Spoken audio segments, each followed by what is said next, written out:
Good afternoon. I apologize for the fact that we're running a little late here today. Before I get started, I'd just like to give you a short update on the response to the situation in Japan. The United States is continuing to do everything in its power to help Japan and American citizens who were there at the time of these tragic events. USAID is coordinating the overall U.S. government efforts in support of the Japanese government's response, and we are currently directing individuals to www.usaid.gov for information about response donations. The President is being kept up to date and is constantly being briefed by his national security staff. The national security staff in the White House is also coordinating a large interagency response with experts meeting around the clock to monitor the latest information coming out of Japan. We have offered our Japanese friends disaster response experts, search and rescue teams, technical advisors with nuclear expertise, and logistical support from the United States military. Secretary Chu announced earlier today that the Department of Energy has offered and Japan has accepted an aerial measuring system capability, including detectors and analytical equipment used to provide assessments of contamination on the ground. In total, the DOE team includes 34 people. To support our citizens in Japan, the embassy is working around the clock. We have our consular services available 24 hours a day to determine the whereabouts and well-being of all U.S. citizens in Japan. A short while ago, the Nuclear Regulatory Commission and the State Department each issued an update on the ongoing situation at the nuclear plant in question in Japan. The guidance, once again, was that after careful analysis of data, radiation levels, and damage assessments to all units at the plant, our independent experts at the NRC are in agreement with the response and measures taken by Japanese technicians, including their recommended 20-kilometer radius for evacuation and additional shelter-in-place recommendations out to 30 kilometers. Both the NRC and the State Department are continuing to ask American citizens in Japan to listen to the local Japanese officials for the very latest information regarding the situation there. With that, I will take your questions. Julie. I know you just said that you're urging Americans in Japan to listen to the local officials there. We are starting to see, though, some other governments, China, France, Austria, taking steps to either urge their citizens or recommend their citizens leave Tokyo. Does the U.S. feel like its citizens in Tokyo are safe at this point? The assessment that I just mentioned made by the NRC is that the actions and recommendations taken by the Japanese government are the same that we would take in the situation, and therefore they support and are recommending to American citizens that they listen to and follow the instructions of the Japanese government or local Japanese officials. So taking into account all of the possible options that could happen at this point, there's no recommendation that U.S. citizens leave Tokyo at this point? There is not, that I'm aware of. I refer you, obviously, State Department issues those kinds of advisories, but again, I would refer you to what the NRC has just put out. And given that this situation at this plant took a turn for the worse overnight, do your comments from yesterday that there's no threat to Hawaii or the west coast of the U.S., do those comments still stand? Well, as you know, those comments were not mine because I'm not the expert, but the chairman of the Nuclear Regulatory Commission, which is an independent agency charged specifically with safety regarding our nuclear industry. And Chairman Yatsuko made clear that he believes, based on his analysis and the NRC's analysis, that there is no threat posed by. Actually, he said highly unlikely. Yeah. He didn't say no. They later said no. Let me actually. I have language precisely what he said. You aren't going to have any radiological material that, by the time it traveled those large distances, could present any risk to the American public. That's a quote from yesterday. I will defer to him as he is the expert on this. But as far as you know, that comment stands even given the developments. Again, I think the NRC has put out additional information today, but on that issue, yes. Tricia. On Bahrain, yesterday you said the Saudi troops are not an invasion, but does the U.S. welcome them there, and do you think it will help stabilize the kingdom? And are you worried that it could inflame tensions and have an effect on oil prices? Tricia, we, first of all, the GCC troops were obviously invited by the Bahraini government. However, we have made clear that we believe that there is no military solution to the unrest in Bahrain or in other countries in the region. And we urge the parties involved here and the governments involved to engage in the political dialogue that is necessary to respond to the grievances and the desires of the people of Bahrain. And that's a call that we make to other governments in the region as well. We have maintained that position consistently as we have seen unrest affect different countries throughout the region. And on Libya, given that the rebels seem to be finished or coming near being finished, does the U.S. have any regrets about not doing more sooner? Well, Tricia, I would say, first of all, that Secretary Clinton, as you know, met with the Libyan opposition in Paris, as well as our European and Arab partners, to discuss the best way to continue to raise pressure on the Gaddafi regime and ways of supporting the Libyan opposition. I can tell you that today, later this afternoon, the President will be meeting with his national security team to discuss the situation in Libya, and that we continue to be focused on ways to increase the pressure on Gaddafi, increasing our support for the Libyan people, and working with the international community to stop the violence there. And in terms of the speed of our response, I would simply say that it is, we have acted with the utmost urgency. We have taken dramatic action together with our international partners to put pressure on Muammar Gaddafi and his regime. And obviously, as you know, the President has called on him to give up power.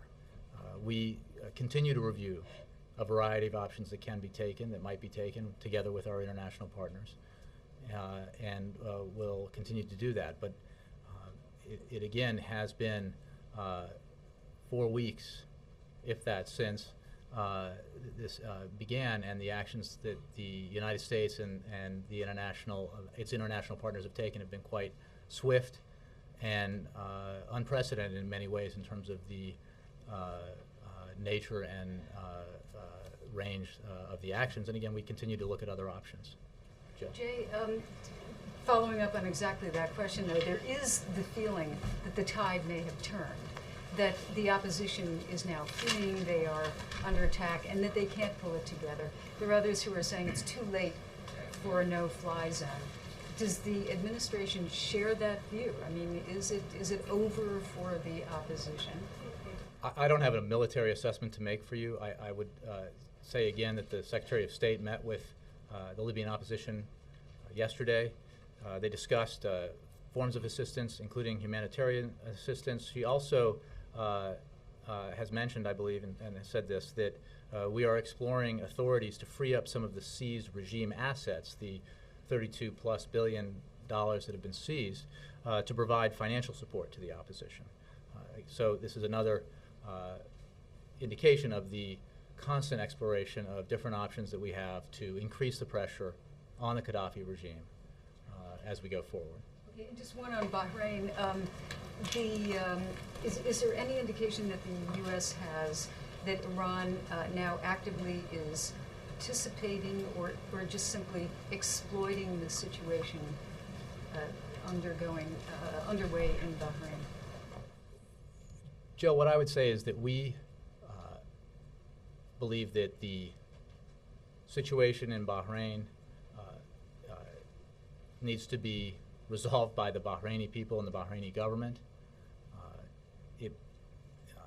We continue to urge all sides to refrain from violence and the use of force in any way, to respect the universal rights of the people in that country, their right to free speech, their right to freedom of assembly, access to information, and to address the grievances that they have, their demands for greater participation.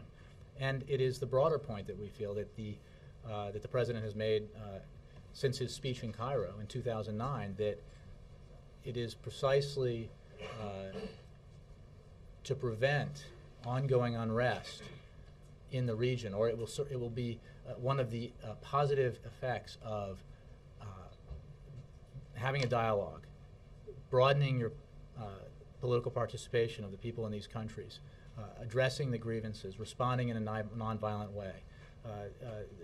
One of the effects of taking that approach will be to reduce the amount of unrest in the future, because there is no, suppression is not an answer in the long run to the problems in the region that have led to the unrest that has affected so many countries so far. Right, but the question was about Iran trying to exploit this situation. Well, we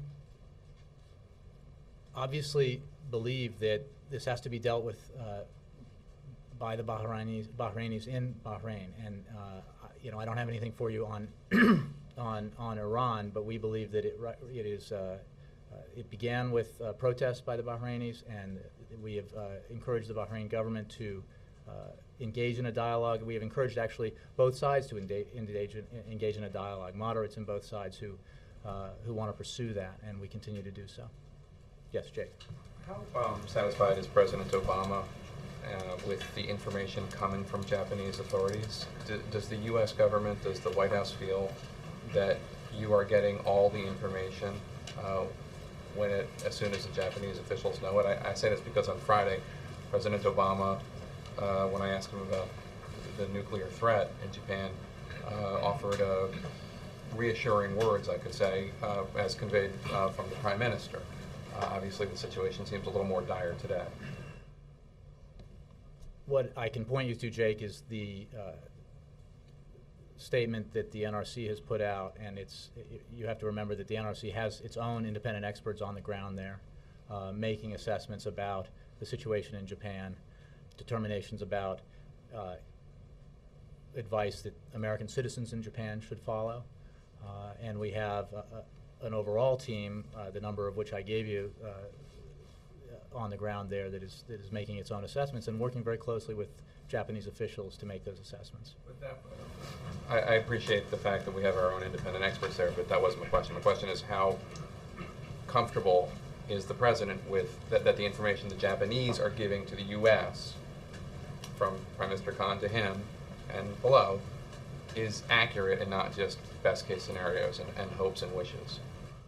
Again, Jake, I would point you to the fact that we have a certain amount of expertise in this area. We have people on the ground there. We are working with Japanese officials who are providing us information, and we are making our independent assessments with our own experts, as well as consulting with the Japanese. And I just want to point to you right now, our focus is on helping the Japanese, helping our good friends and allies deal with this terrible tragedy that they've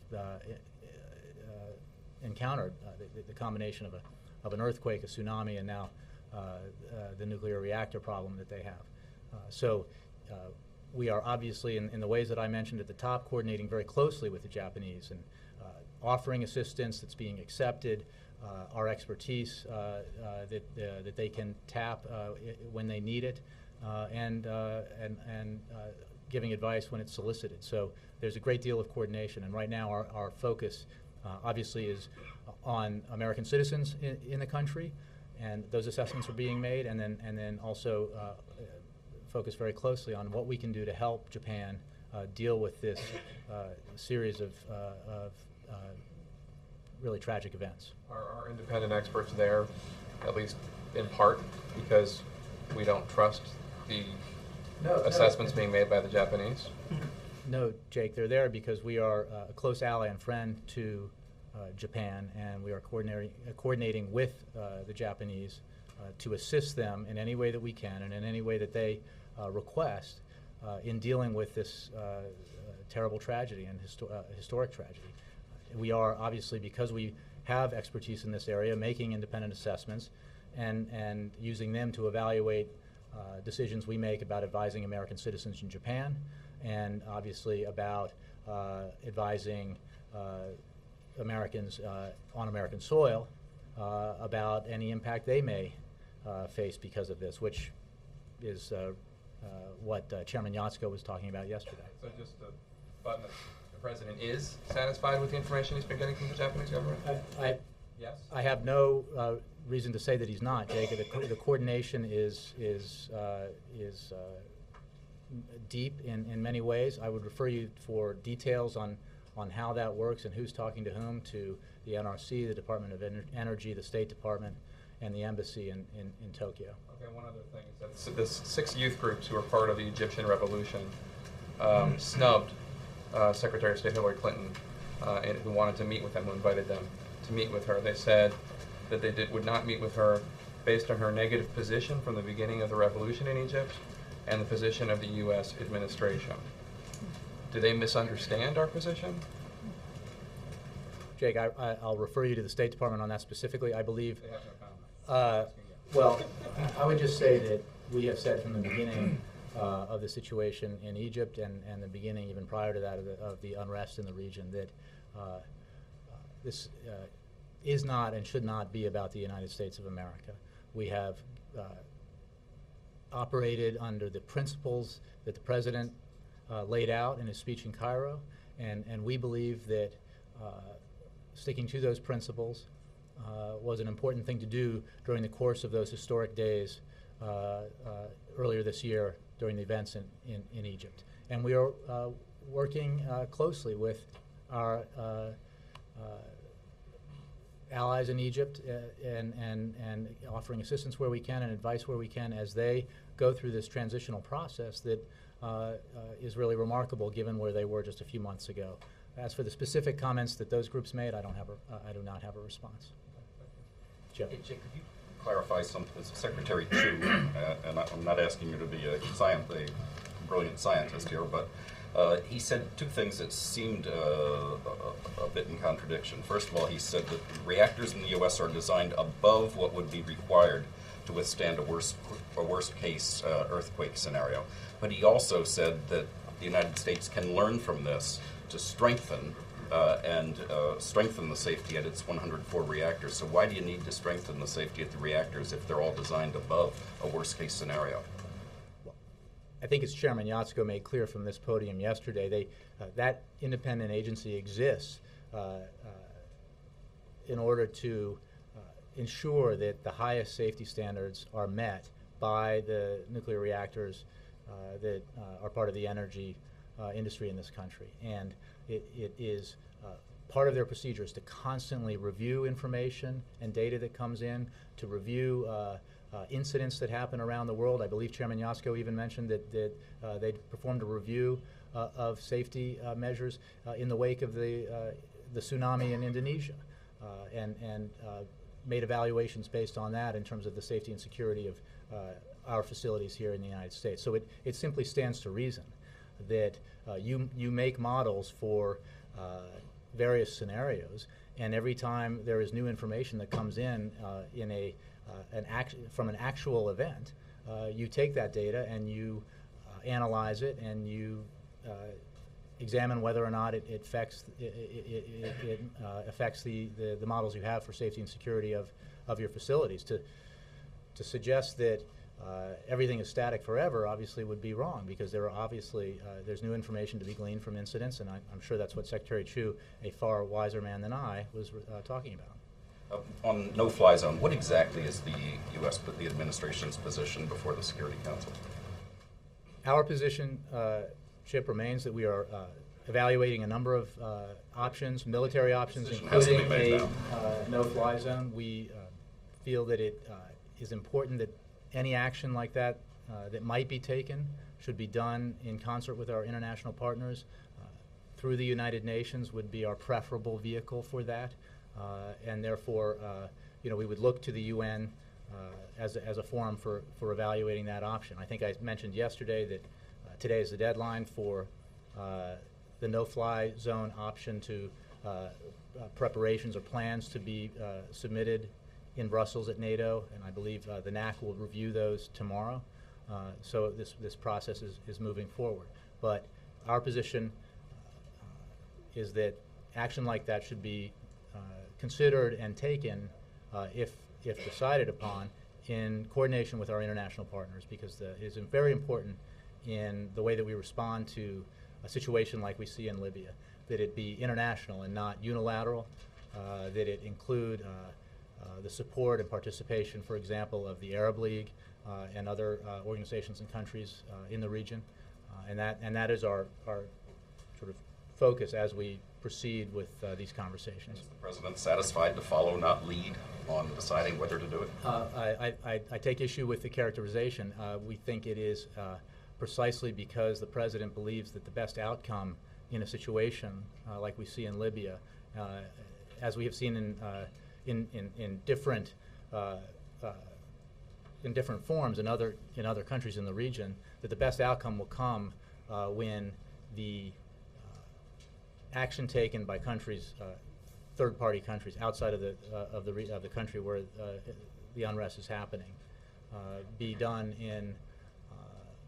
in consensus with international partners, precisely so that it is not viewed by those who oppose positive democratic reform as the dictate of the West or the United States. Wouldn't it be fair to say it's accurate to say the United States is still sitting on the fence on this? Isn't it time to make a decision, yes or no? Well, Chip, you tell me if, as an American citizen, would you want your president not to consider all the implications and ramifications of taking There come a point military to make a action? where you have to And make a decision. I would go back to what I said to Jill, that we have acted with great haste, and we have coordinated an international response, the likes of which the world has never seen in such a short period of time. And we have, we continue to consult with our international partners. We have met with, as the Secretary of State did, with the Libyan opposition, discussing new ways we can put pressure on Gaddafi. And when it comes to considering military options, this president will always be mindful of what the mission, should it be engaged, what it entails, the risks that it poses to our men and women in uniform, and its likelihood of having the kind of impact that we set out for it to have. And that is his responsibility as Commander-in-Chief, and I would suggest to you that that is what leadership is all about. Yes, Mike. Is he worried about, though, the bureaucracy of making this decision with our allies, that by the time a decision's made, the conflict may be over? I mean, the rebels may have gone home. We are obviously aware of the situation in Libya and the events and the fighting that's happening there. Again, I do not believe that the American people would want the U.S. president to act unilaterally in a way to engage militarily without taking careful consideration of what the consequences of that would be, what the goals of the action would be, and being, as we have said from the beginning, very mindful of the fact that the desired result here will be best achieved if we act in concert with our international partners. And that is the position he's taken, and it's the position he takes today. On nuclear energy in this country, Congressman Markey is calling for a moratorium on new reactors that could be built in seismically sensitive areas. Does the president believe that's an overreaction? I think, Mike, as you know, we have a program, a loan guarantee program at the Department of Energy. I believe that's what some of the calls for a moratorium would address, because that is the program through which potentially new reactors are being assisted through a loan guarantee program that is conditional. And right now we have one conditional loan commitment to one nuclear project, and there are several others that are under consideration. It's a conditional loan agreement precisely because there are conditions attached, and one of those conditions is that any license would have to be granted by, of course, the Nuclear Regulatory Commission, the independent agency that ensures the safety and security of our nuclear reactors. And they would not issue that license if they felt that a proposed plant were not safe and secure to operate in the United States. So that is the process we follow. The agency in question here, the NRC, as Chairman Yatsko said yesterday, focuses day to day, including prior to the events in Japan for days, weeks, months, and years, day to day on the safety and security of the nuclear facilities in the United States, and that would certainly apply going forward. Is the president worried about an overreaction here in Washington as we view the events in Japan when it comes to nuclear energy and how it may affect U.S. energy policy? The president sees what's happening in Japan and feels, as most Americans do, a great he is, I believe I heard him use the phrase today, heartbroken by what he sees unfolding in Japan and the effect on the Japanese people. He is every day concerned about the safety and security of the American people. He believes that our energy future will be best served by the approach that he's taken, which is to take all of the above approach in terms of our goals to reaching a clean energy standard, and that includes wind, solar, biofuels. It includes responsible drilling in the deep water areas that, even in the wake of the of the Gulf spill, I think, as I mentioned the other day, we have issued our first permit several weeks ago since the Gulf spill for deep water drilling. We then just several days ago issued the second permit, and we were able to do that because we're committed to responsible drilling, because we need it for our energy demands. But we insist, in the wake of that spill, which demonstrated a weakness in our system and the dangers associated with that, with a terrible spill, that any industry that get a permit demonstrate that it can contain the kind of spill that we saw in the Gulf. And those permits are now being issued to those industries that demonstrate that capacity. So more broadly, I would just say that he is committed to a multidimensional or multi-source approach to our energy needs in the future. Nuclear is one of those sources, and he believes that we need to proceed responsibly with the safety and security of the American people in mind, and if we do that, that nuclear can continue to be an element in our energy arsenal. Does the President believe implementing a no-fly zone is an act of war? Chuck, I don't know about the terminology here, but he does believe it would be, in any situation, a serious action. It is a military action. And his concern, again, I will go back to what I said, is as he evaluates that option, which he has very clearly insisted be on the table for consideration and has driven the process to make sure that that option is evaluated and reviewed at NATO and now, of course, at the United Nations. His preoccupation is this the is this an option that can be effective? Is it the right option? What are the costs associated with it? What are the risks associated with it? And will it, when I say the right option, what confidence do we have that it will achieve the goals that we set if we were to implement it? Because it is not a minor undertaking. Well, I asked, does the administration believe they need congressional approval? The issue here, I believe, is about deciding what is the best option to take in concert with our international partners. And you do not believe I have not heard any suggestion that there would be a suggestion that you need. need a congressional Not that I've resolution, heard, any no. sort of a map. On Japan, there is a pharmaceutical company with this run on potassium iodide that's taking place. There is one of the pharmaceutical companies here in the United States that makes it, the oral solution, says that the national stockpile of this actually begins expiring in April 2011. Has there been any decision by the administration to look into that, make sure all of that's up to date, order more of it if necessary, especially now that suddenly there's obviously a worldwide run on this right now?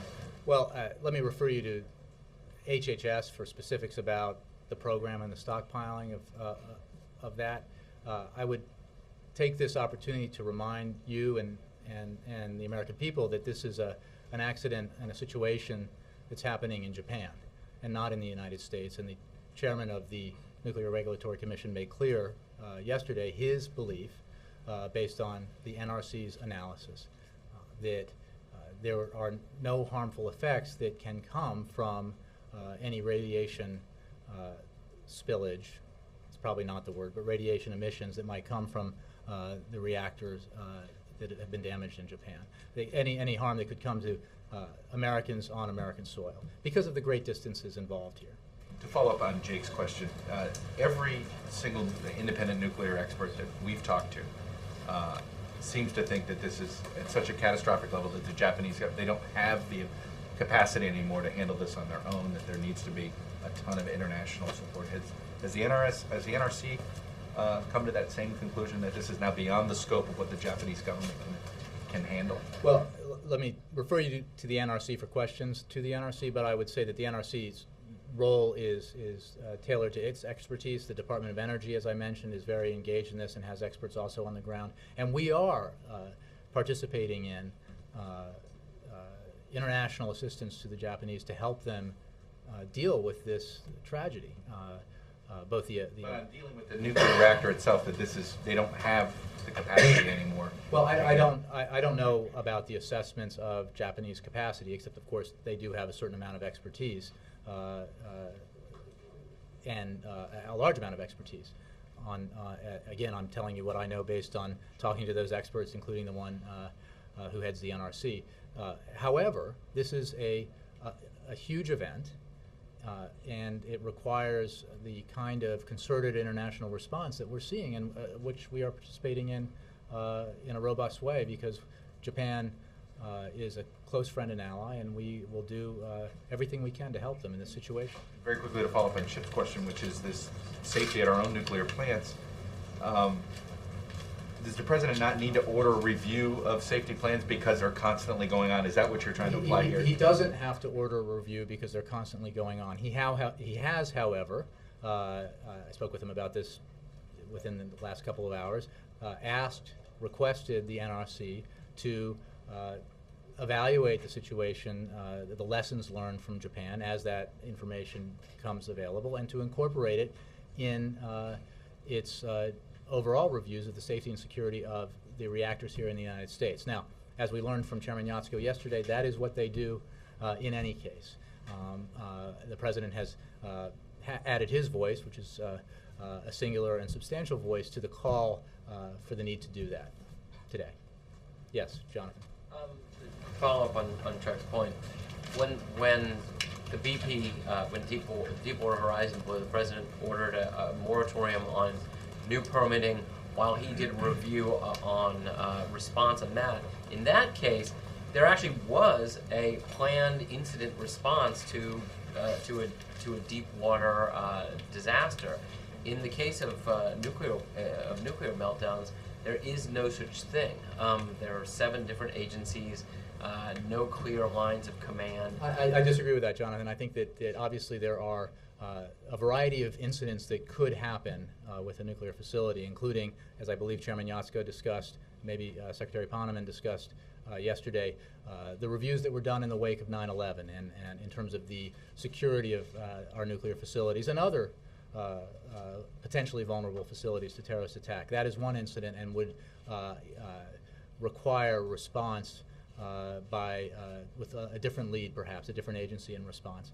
Again, there could be the kind of meltdown, I guess, like partial meltdown that occurred at 3 Mile Island, and that would, another agency might have the lead because they would have the expertise, so they would have the lead in responding to that. And then you have the natural disaster possibility that we've seen in Japan. We have very specific and detailed plans on how response would be coordinated and which agencies would take the lead.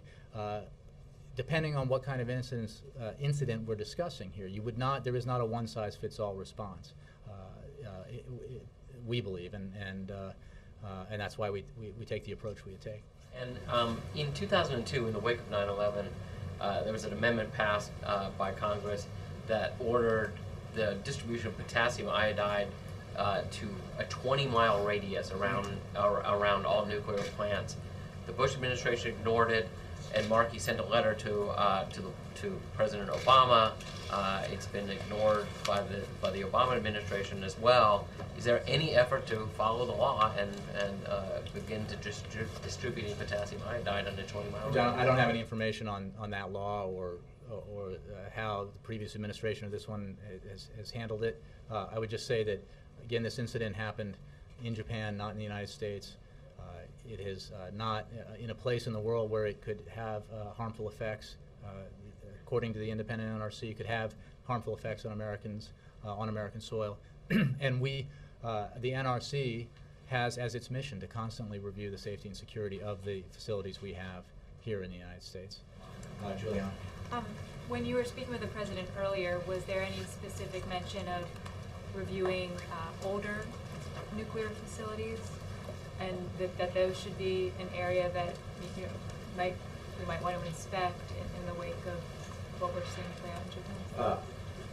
Not in any conversation I had with him, but I would just refer you to the NRC and the Department of Energy for this. And again, the NRC is responsible for all the facilities and for the licensing and permitting, the evaluations of their safety standards, and the upgrade of their safety procedures if they so deem it necessary.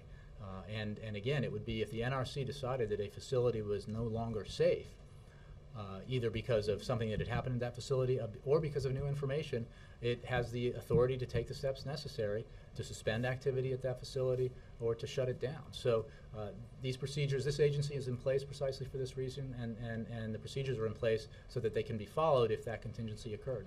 Is there any response to what we saw in Germany earlier today, where Chancellor Merkel has ordered I think it was all pre-1980s plants to be shut down? I think it was 7 nuclear plants to be shut down pending a review of their safety until June. Does the administration have any response to that, or did the president talk about that at all? Well, I don't have a response to actions taken by other countries. What we know and what we're responsible for is the safety and security of those facilities in the United States, and that responsibility lies with the Nuclear Regulatory Commission.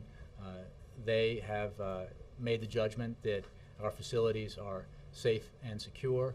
They are constantly, as Chairman Yatsko said, evaluating their standards, their procedures, taking in new information, and making adjustments accordingly. And that would apply to old reactors as well as newer ones. Ann, yes. Yeah, thank you. On no-fly, a clarification, how does it work tomorrow when the North Atlantic Council considers this? Has the United States already decided how it feels, or does your representative have to call back to Washington and say, here are the options?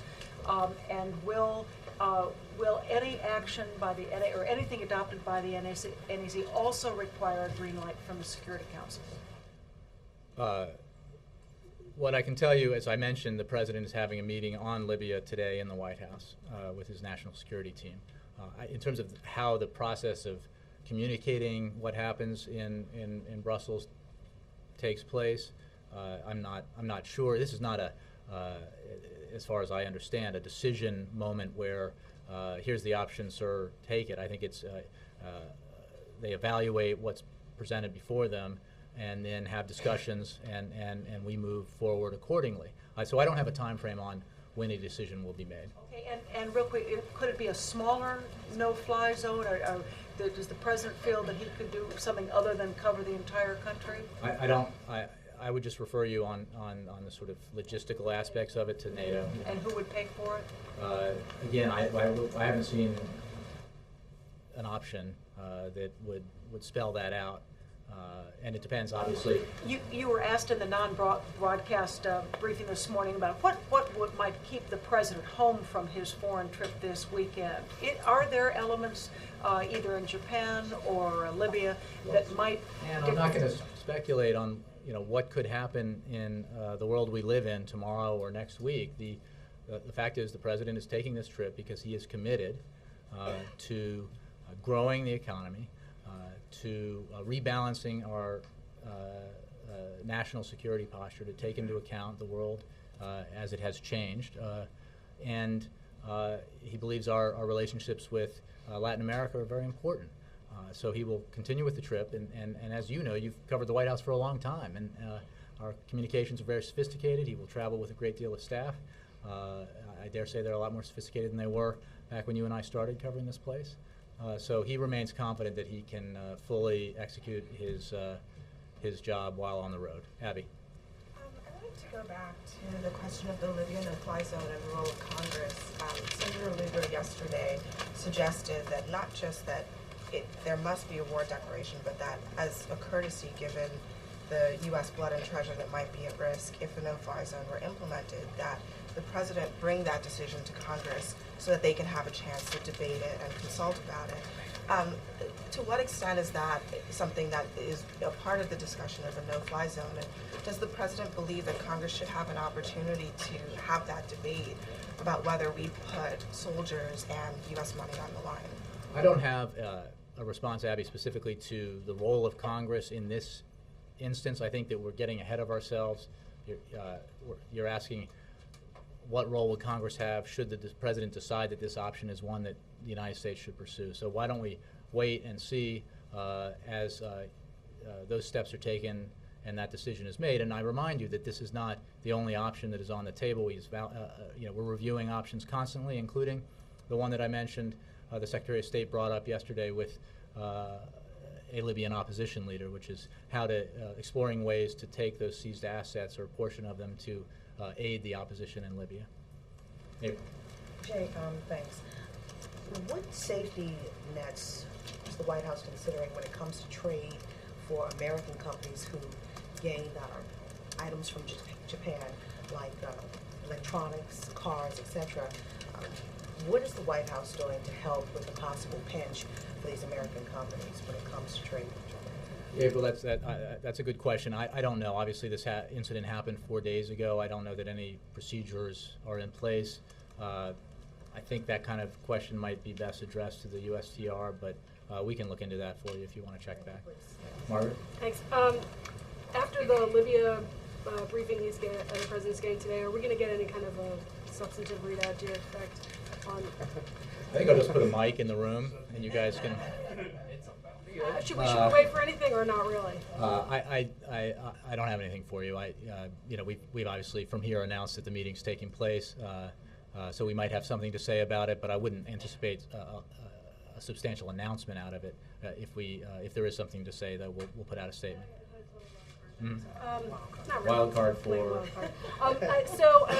On education, should we read in anything of the fact that every education visit the President's made in the last week or so has been to a swing state, and the 3 interviews he's doing today are in swing states, or is that a total coincidence, and is there some other reason to explain the I think the interviews he gave today to regional television had to do with, at least something to do with the fact that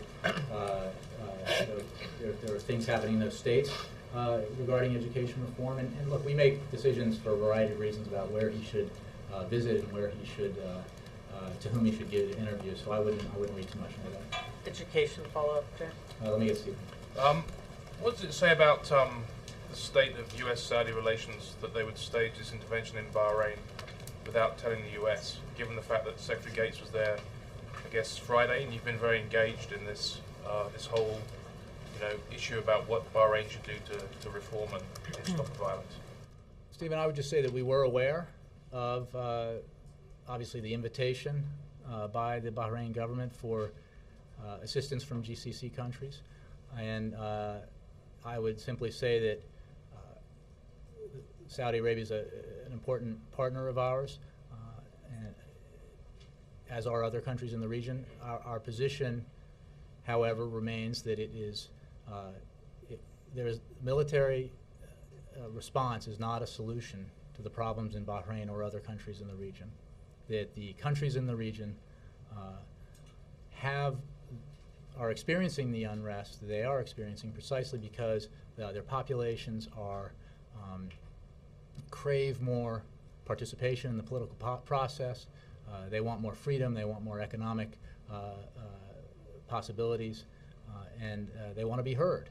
And we support that. We support the peaceful demonstrations in which the peoples of the region voice those demands. And we call on the governments in the region to respond to those demonstrations, to meet peace with peace, and then to begin a dialogue that will produce the kind of changes that in the long run will ensure that the countries in the region have brighter futures, the people in the region have brighter futures, and that the likelihood of further unrest is diminished because the people are feeling that their government is listening to them and responding. So the experts in town that say that there's some tension between the U.S. and the Saudis over events in the Middle East, Bahrain, are they incorrect? Is that interpretation wrong? Stephen, I would just say that the message the President has delivered is not a message tailored for a specific country. We understand that each country is different, the circumstances are different, the stages of development can be different, the government arrangements can be different, but the sort of principles that he laid out pertain throughout the region. And obviously, we maintain close partnerships with some governments in the region, and it is precisely out of friendship that we are encouraging governments in the region who are our partners to pursue political dialogue and to respond to the legitimate aspirations and grievances of their people, because we believe therein lies the future, the positive future for the countries in the region. Thanks, Jay. Thank you all very much.